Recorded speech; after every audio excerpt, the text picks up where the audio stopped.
Nós estamos recebendo aqui o taxista Gerson Moraes, não é isso? Está falando em nome de um grupo de taxistas, ou representando a categoria dos taxistas de Araraquara, e foi convidado pelo nosso programa, atendeu, topou participar, porque desde a semana passada, Gerson, a gente tem recebido aí inúmeras manifestações de taxistas, e o pessoal parece que já superou essa história de tentar barrar o Uber ou ser contrário ao Uber, que parece que a categoria, você pode nos explicar melhor, está cobrando do poder público, é uma questão de equiparação de condições. Que o táxi tem uma série de encargos, até o ponto é pago e caro, né? Valor de mercado caro. E nos parece, até onde a gente tem essa impressão, não sei se alguém tem um conhecimento mais técnico disso, mas que o motorista do Uber não paga nada para operar, pelo menos para o município. Não sei se há uma taxa de adesão junto ao aplicativo ou não, se alguém tivesse informação nos ajude, mas não recolhe impostos, não paga pelo serviço prestado na cidade. Essa é a briga, então, dos taxistas hoje em Araraquara, Gerson? Obrigado. Bom dia, Luiz. Bom dia aos componentes da mesa. Bom dia, população. É exatamente isso. Eu acompanhei hoje a abertura do programa. O que foi colocado é exatamente o que nós pensamos. Ninguém está aqui contra ou que não tenha mais o Uber na cidade. Isso é uma tendência, como já foi colocado também.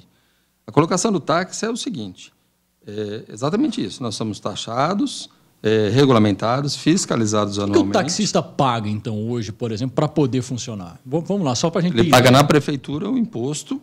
O imposto mensal, anual, como é que é? O imposto anual que ele vem dividido aí durante os... Agora, é caro, Gerson? Não?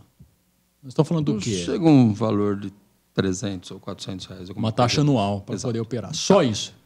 Tá. Aparentemente, sim. Nós temos vistoria na Guarda Municipal, ali na antiga CTA. Essa vistoria ela é feita muito séria, vamos dizer assim, até o step do seu carro é olhado para ver se ele está em condições de uso. Tá? Cinto de segurança, se ele tem realmente a elasticidade ideal para funcionar perfeitamente ou não. Nós temos a vistoria do taxímetro. Sim. É feita anualmente também, é cobrado por isso. E o taxímetro é comprado também pelo taxista. Um valor hoje de taxímetro, para a gente ter uma ideia, R$800. Tá? Então, tudo que é pago pelo táxi, a gente está vendo hoje entrar um transporte alternativo que não está pagando nada. Tá, ok. Para a população é bacana, por quê? Porque ele é um preço muito viável, muito diferente do que a gente pratica no táxi hoje. Tá? Não é que o táxi está ilegal ou está cobrando caro, já está regulamentado e legislado em cima disso. Tá? É que o Uber vem numa tendência mais barato. Tá? Ok. Vamos voltar. A tendência é essa, vai ficar, ponto. Mas que fique de uma forma que a gente consiga concorrer com eles. Exemplo, o nosso carro hoje ele tem que ter 6 anos de uso. Foi padronizado recentemente que os carros táxis, a partir de agora, tem que ser prata. Tem a identificação do taxímetro, a placa vermelha, aquela coisa toda. O Uber, pelo que a gente vê, ele não tem regulamentação, entre aspas. Ele deve ser um carro 2008, tá? Mas quem é que vai fiscalizar isso e quem é que vai regrar o número? Eu tenho hoje um número de táxis regrado na cidade. Quantos táxis nós temos em Araraquara? Aproximadamente 138. 138. Tá, isso é mediante população, é uma... população, número de táxis versus população. Existe uma média aí, tá? Então, o que a gente está vendo hoje é entrar um transporte alternativo mais barato que um mototáxi, tá? O que a gente entende é assim, a conta não bate, a conta não fecha, mas bacana. Se tá bom para quem está fazendo o trabalho de Uber, tá bacana, não tem problema algum. A diferença é muito grande. Exemplo, eu acabei de vir agora de Américo Brasiliense. De táxi daqui até Américo Brasiliense, R$48, ok? Uber vai por 16. Tá? Se a gente parar para fazer conta, nós estamos falando em 20 quilômetros daqui em América Brasiliense. Talvez menos, dependendo do ponto da cidade. Vamos colocar aí 15 quilômetros. Nós estamos falando em 15, 30 quilômetros. Tá? Um carro hoje na cidade ele faz uma média de 8 quilômetros por litro. Tá? Se você pegar os R$16, tirar os 25% que é cobrado pelo Uber, mais o valor que você gasta de combustível, sem contar a depreciação, isso é mais barato que o mototáxi. Então, volto a dizer, nada contra ninguém. Só que na hora que a pessoa for fazer a conta desse negócio, ela não fecha, ela não bate. O serviço não vai se sustentar não se sustenta. A curto prazo. Só o que acontece. Saio eu, entra o João, sai o João, entra o Pedro, porque está todo mundo numa condição hoje de subemprego, desempregado, aquela coisa toda. Sim, sim. O pessoal põe o carro dele lá para trabalhar. A gente teve até a experiência de um colega nosso. Ele encheu o tanque do carro dele trabalhou na cidade durante o dia, disse que foi uma correria. 16 corridas ele fez, bastante. Pelo Uber. Pelo Uber, tá? Fechou lá aproximadamente R$121. Ele fechou tudo. Porque as corridas elas variam 7, 3, 5, muito baixo. Tá? R$121 foi o que ele arrecadou. Ele voltou ao posto e completou o tanque do seu carro. R$100. Nós estamos falando de R$21 para uma pessoa se manter e manter um carro. Não consegue. Tá? Então, aqui, volto a dizer, ninguém é contra nada, mas que seja regulamentado. Ou senão, vamos fazer o seguinte... A gente está abrindo um precedente para muita gente trabalhar, como eu disse, para você trabalhar num táxi hoje tem que ser todos os seus documentos, um registro na prefeitura, antecedentes criminais, tá? O carro tem que estar no nome da pessoa. Para o nosso ouvinte entender, essa triagem que a prefeitura faz no caso do táxi, me parece que o Uber faz para quem presta serviço pelo aplicativo. O Uber, se não me engano, ele exige carros de determinados modelos. Tem que ter ar-condicionado. Isso, ele tem algumas exigências. Então, se eu quiser ser Uber hoje em Araraquara, meu carro tem que atender, eu penso que seja assim, tem que atender aquelas exigências que são o Uber quem permite, e não exatamente a prefeitura. Vocês têm acompanhado a discussão na Câmara? O Rafael De Ângelo tinha preparado um projeto para regulamentação. Vocês tomaram conhecimento desse projeto? Esse projeto satisfaz um pouco o que vocês estão esperando ou não? Não, na verdade, ele não atende nada na parte do taxista. Ele atende a parte do Uber. Ele quer regulamentar o Uber. Mas não tem essas exigências de, olha, uma fiscalização da guarda em relação às condições do carro e tal? Não, olha, na verdade, a gente não vê isso acontecendo nem no táxi. O que a gente acompanhou a semana passada foi exatamente isso. E a gente achou um pouco de inversão de valores. A Guarda Municipal fiscalizando o táxi. Sendo que, recentemente, nós fomos vistoriados na Guarda Municipal, ali onde é a antiga CTA, e foi colocado um selo em cada carro de aprovação. Então, peraí, está invertendo a coisa, está sendo fiscalizado. Eles estão parando nos pontos de táxi, estão exigindo a documentação do táxi. Espera aí, nós somos fiscalizados. É só olhar lá no carro, ele tem um selinho que foi fiscalizado. Para que isso, então? Inverteu a coisa? Quem é que vai controlar o Uber? O que a gente está dizendo hoje é assim, está abrindo um precedente para muita gente trabalhar e sem limite. Por que, então, que o táxi tem que ter limite e o Uber não? Então, volto a dizer, regulamente. Faça uma inscrição na prefeitura, sei lá, isso não é feito, não tem controle algum, você não consegue falar com alguém do Uber. Você fala em aplicativo, você faz o seu cadastro em aplicativo. Pois é, essa que é a questão. A prefeitura vai conseguir regulamentar algo que é feito por um aplicativo? Quer dizer, não tem alguém que represente o Uber, não vou lá no escritório do Uber. É um aplicativo, é uma nova tendência. Como é que a administração pública vai tratar dessa forma? Porque não é só... o Uber, você tem aplicativos em vários outros segmentos, né? De entrega de comida em casa, reserva de quarto em hotel, você tem aplicativos regulamentando tudo, né? Como que isso é um debate para além de Araraquara. Como é que a administração pública engessada, burocrática, arcaica vai lidar com a regulamentação nesse novo mundo que muitas vezes a sede é global, né? As exigências, e Luiz, aí? O WhatsApp é um exemplo disso. Desculpa, Chico, mas o WhatsApp, a justiça brasileira muitas vezes cobra algumas informações, o WhatsApp diz, não posso passar, não tenho como passar. E aí, como fica? Pois não. Em outubro, o Senado já, inclusive, aprovou uma regulamentação do Uber, vai voltar para a Câmara, porque tiveram algumas alterações, a Câmara Federal, e fica para o município, inclusive, a regulamentação de alguns critérios para a utilização do Uber. São Paulo regulamentou, né? São Paulo é coisa regulamentada. E como que funciona? Tem fiscalização nos carros em São Paulo por parte da prefeitura ou não? Não tem nenhuma identificação. Tem autorização para funcionar. Agora, só no início da nossa conversa, da entrevista aqui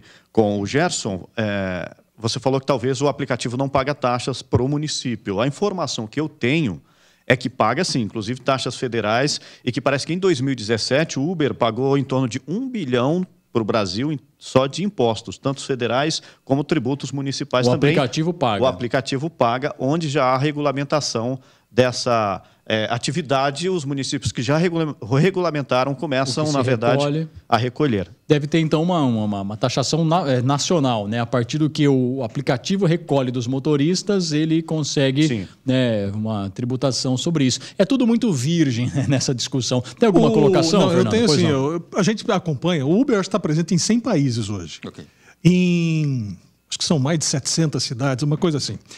Em todas as cidades onde ela entrou, teve problema. Ou seja, teve resistência. Mas a maioria delas acabou acertando de alguma maneira, algumas estão discutindo até hoje. O Brasil continua ainda tentando regulamentar, deixando para as cidades algum tipo de acerto nesse sentido. A gente percebe, por exemplo, o único lugar que eu me lembro que proibiu totalmente o Uber foi a Itália.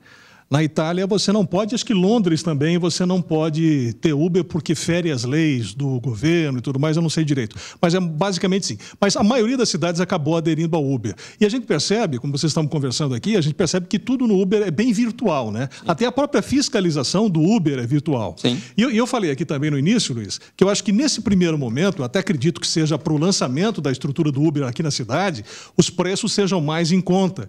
E nesse primeiro momento, eu acredito que ele está atingindo muito mais os mototaxistas do que os próprios taxistas, nesse primeiro momento. E isso não deve perdurar. Na verdade, é exatamente isso. Como é que hoje eu consigo praticar um preço mais barato do que o mototaxista e vou conseguir me manter? Tanto financeiramente quanto manutenção de Mas carro. aí não é uma preocupação que deve ter o motorista do Uber? Não, perfeito. Ele vai chegar ele vai chegar nisso. Mas aí é uma questão dele, né? Sim, Se ele não fez a conta, é a lei do mercado. Exatamente. Né? Essa eu não acho é que a questão é a regulamentação.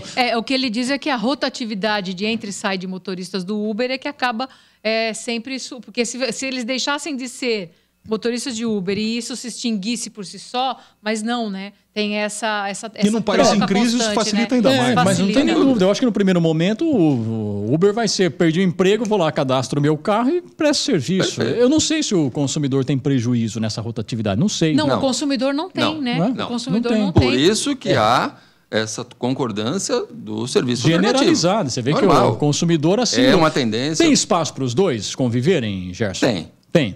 Você acha que desde que seja alguma coisa justa, regulamentada.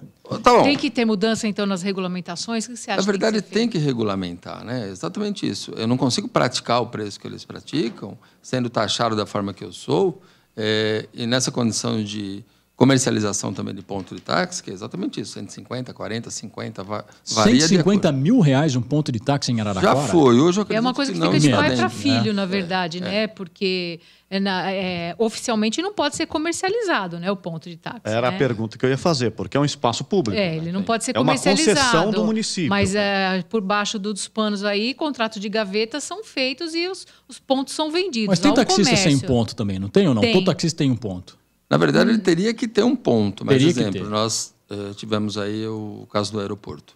Existiam taxistas que O estavam alocados. mototaxista não precisa ter ponto. Ele tem que ser regularizado na prefeitura, recolher os impostos, mas ele não é obrigado a ter ponto. É obrigado a ter ponto. O mototaxista. Não. Taxista. Então, o taxista é obrigado. Sim.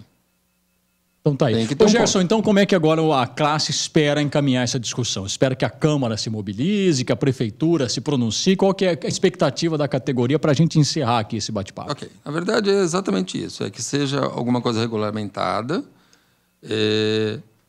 O preço, volto a dizer, cada um pratica o preço que acha viável. Perfeito. Que existam, vamos dizer assim, algumas regras, como quem vai regrar o número de Uber. Senão, a gente vai colocar aqui numa cidade de 250 mil habitantes, quantos Ubers nós vamos colocar aqui? Então, quer dizer, vamos trabalhar na cidade? Ok. Vamos colocar, pelo menos, que esses carros sejam de Araraquara. A gente tem condição hoje de gente que está alugando o carro para trabalhar no Uber. Vai dar dinheiro? Não sei. Isso é um problema de cada um. É o que a gente colocou. De mercado. De mercado, entendeu? Então, há espaço? Há espaço. Prestação de serviço, prefiro esse, prefiro Uber, prefiro táxi, é a tendência. O que a gente vê que nas grandes cidades funciona muito, por quê? Entrega uma pessoa, pega outra, entrega uma pessoa, pega outra. Você não anda vazio. O que acontece aqui em Araraquara, em cidades menores. Sim. Então, esse vai e volta, fica mais caro ainda esse custo, vamos dizer assim. Então, o que a gente espera hoje é isso, que seja regulamentado, é a tendência, não adianta, e que sejam colocadas algumas regras para que a gente consiga trabalhar de uma forma que concorrência mais leal do que está sendo feito hoje. Agora, essa mesma briga vocês, taxistas, tiveram com os mototaxistas, que ainda o município não conseguiu regularizar a situação de todos. Tem muitos que trabalham na informalidade. Sim. Vocês desistiram também de cobrar a regulamentação dos mototaxistas? Na verdade, o que a gente vê é assim, é uma outra tendência também, que existem coisas que a gente não consegue tirar. Eu conheço hoje uma cidade que não tem mototáxi, se eu não me engano, São Carlos não tem mototáxi. É proibido. Porque foi feita uma regulamentação, aquela coisa toda, e foi proibido.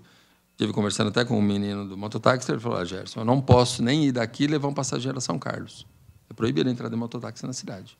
Então, não afetava até então, vamos dizer assim, afeta mais o Uber pelo preço praticado. Então, eles estão sendo mais afetados também.